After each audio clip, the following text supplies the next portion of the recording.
Shalom wanita-wanita Hagios yang diberkati Tuhan. Mari kita akan kembali merenungkan sebagian dari firman Tuhan. Tapi sebelumnya mari kita akan berdoa bersama-sama. Tuhan Yesus yang baik, kami bersyukur atas kesempatan untuk belajar dari firman-Mu. Engkau menuntun kami Tuhan dengan firman-Mu, dan tolong ajari kami untuk hidup berdasarkan firman-Mu langkah demi langkah. Bapa, beri kami pengertian agar kami bisa belajar dan mengerti dengan baik apa yang kami pelajari hari ini.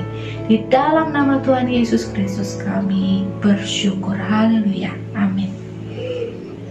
Ibu-ibu yang terkasih, kita masih ada di penghujung bulan Januari. Dan kita masih punya harapan yang panjang bahwa tahun ini akan menjadi tahun yang lebih baik. Kita ingin hidup kita di tahun ini, kita akan menjalani hidup yang lebih bermakna dan lebih bahagia. Ada satu rahasia dari firman Tuhan, apa yang membuat kita bahagia. Mari kita akan lihat lebih lanjut. Ibu-ibu, beberapa waktu yang lalu saya mampir di sebuah Instagram dari seorang konselor Kristen. Beliau adalah Bapak Julianto Simanjuntak. Beliau adalah pimpinan dari layanan konseling keluarga dan karir. Dan beliau pernah menulis sebuah buku yang menarik. Judulnya Hidup Berguna, Mati Bahagia. Tentu maksud beliau adalah kalau kita membuat hidup kita berguna selama hidup, maka pada saat mati kita akan mati dengan bahagia. Tetapi menurut saya itu bukan hanya resep untuk mati secara bahagia, tetapi juga untuk hidup. Selagi kita hidup, kalau kita membuat hidup kita berguna, tentu kita juga akan sudah merasakan bahagianya. Di dalam buku itu ada dua kutipan yang menarik. Yang pertama, beliau berkata bahwa hidup kita ini sebetulnya adalah siklus kehilangan. Apa maksudnya? Semua orang tanpa terkecuali ketika menjalani hidup dari tahun ke tahun, maka orang-orang akan mengalami kehilangan-kehilangan dalam hidupnya. Pertama, kehilangan pekerjaan dan aktivitas saat kita pensiun. Tentu pada saat usia tertentu kita sudah tidak boleh bekerja di instansi atau lembaga tertentu, diminta untuk pensiun. Dan banyak hal yang berubah setelah itu. Kehilangan kesehatan. Tentu bertambahnya usia membuat fungsi-fungsi organ tubuh kita juga berkurang. Mungkin mata, pendengaran mulai berkurang, gigi gerigi mulai tanggal, dan organ-organ yang lain mungkin berkurang fungsinya. Yang selanjutnya, kita juga kehilangan orang-orang yang kita kasihi karena mereka kembali ke rumah Bapa di surga. Apalagi di masa pandemi ini, tiba-tiba kita kehilangan teman, sahabat, keluarga. Tidak bisa kita tahan-tahan. Itu dialami oleh semua orang dan tidak bisa dihindari.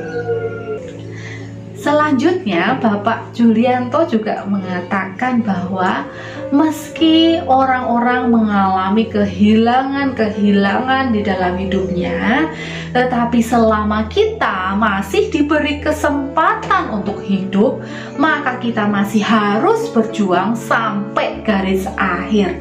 Sebab yang paling penting bukan panjangnya usia kita, melainkan seberapa hidup kita berguna bagi orang lain.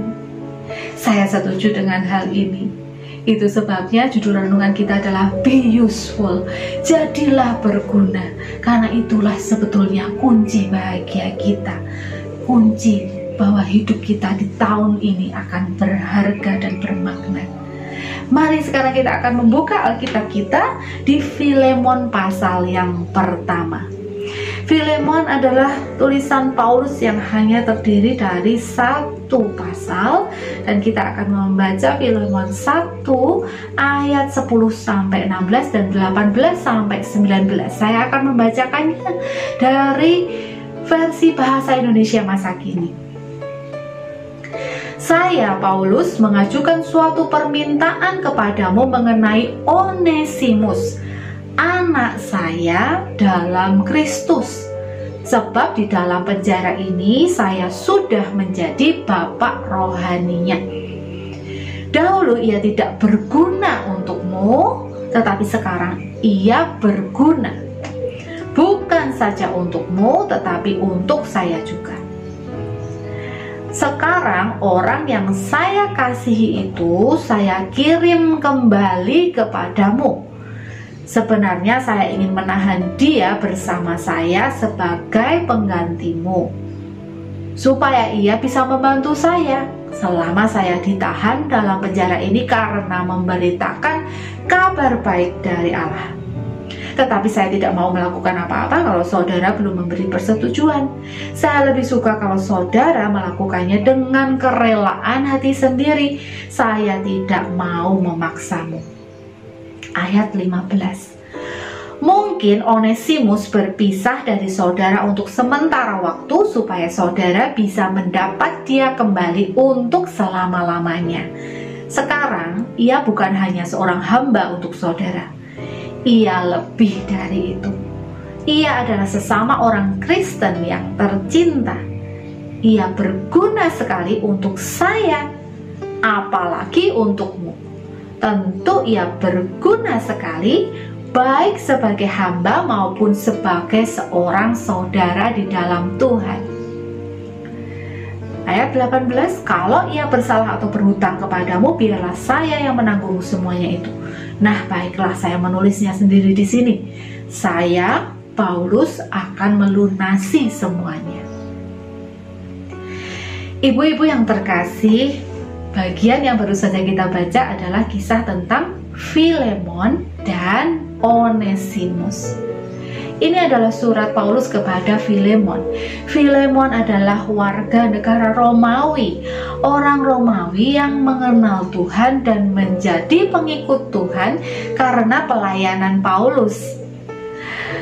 Dan sebagai orang Romawi wajar kalau dia punya seorang budak, dan budak itu namanya Onesimus. Nah, ibu-ibu, nama Onesimus ini dalam bahasa Yunani punya arti yang sangat bagus. Arti kata Onesimus adalah useful dan profitable. Useful artinya berguna. Profitable artinya memberi keuntungan. Jadi Onesimus seharusnya adalah orang yang hidupnya berguna dan memberi keuntungan kepada orang lain.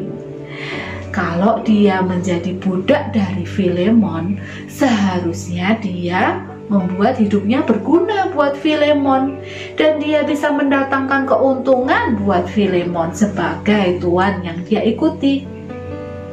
Tetapi sayangnya, Alkitab mencatat bahwa Onesimus ini pernah melakukan sebuah kesalahan yang membuat tuannya Filemon itu merugi, sehingga dia melarikan diri dari rumah Filemon. Wah, seharusnya dia orang yang berguna dan mendatangkan keuntungan, tetapi malah dia membuat tuannya rugi, tidak mendatangkan keuntungan, malah merugikan. Sayang sekali. Tetapi puji Tuhan, ketika dia melarikan diri, dia mencari Paulus. Paulus, rasulnya Tuhan Yesus yang sedang dipenjara di Roma. Ketika dia bertemu dengan Paulus inilah Paulus merangkul dia dan Paulus mengajar dia tentang Tuhan. Dan di disitulah Onesimus ini dia berubah, dia bertobat, dia mengakui kesalahannya dan dia menyerahkan dirinya kepada Tuhan. Dia tahu sekarang bahwa hidupnya sudah merugikan orang lain dan tidak mendatangkan keuntungan bagi orang lain. Tetapi dia berubah arah. Sekarang dia mau hidupnya berguna dan itu yang dia lakukan. Dia menjadi asisten dari Paulus. Paulus pada waktu itu, meski dia ada dalam penjara, dia masih menulis surat-surat kepada banyak gereja. Dan Onesimus menjadi asistennya yang setia. Dan sejarah mencatat bahwa Onesimus ini karena kesetiaannya dan kerja kerasnya, Onesimus adalah seseorang yang sangat berjasa mengumpulkan naskah-naskah dan tulisan-tulisan yang sampai sekarang ini kita masih pakai karena kita mengenalnya sebagai Perjanjian Baru. Wah, luar biasa apa yang Onesimus lakukan. Onesimus mengumpulkan tulisan-tulisan itu dan sampai sekarang kita masih merasakan gunanya, manfaatnya. Itu karena pelayanan Onesimus yang setia. Luar biasa bukan? Bahwa Paulus pun mengakui bahwa Onesimus sangat berguna bagi dia, sangat membantu dia, sangat melayani dia ketika hidupnya berubah. Bahkan ketika Paulus sedang mengirim kembali Onesimus kepada Filemon, dia berkata, kalaupun dia dulu pernah membuat kamu rugi, aku akan mengganti rugi kepadamu. Kalau engkau minta kepadaku, aku akan bayar semuanya. Paulus sampai berani menjamin akan anak rohaninya ini karena dia melihat perubahan dari Onesimus dari yang tidak berguna kepada hidup yang berguna. Dan saya percaya ketika dia membuat hidupnya berguna, Onesimus menemukan kebahagiaannya yang sejati. Ibu-ibu sekalian, jadi apa kesimpulan kita? Mari kita akan menilik hidup kita masing-masing.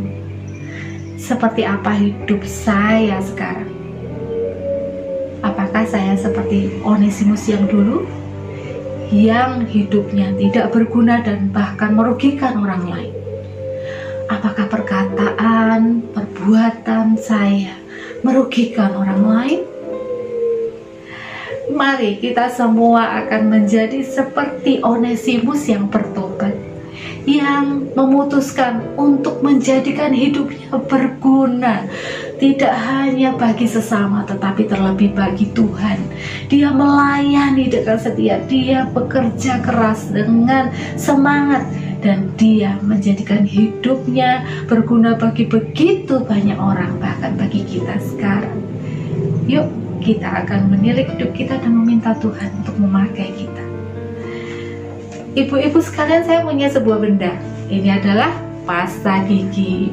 Kita semua selalu punya stok pasta gigi di rumah karena kita tahu pasta gigi sangat berguna buat kita. Setuju ya ibu-ibu bahwa pasta gigi sangat berguna buat kita? Pasti semuanya setuju.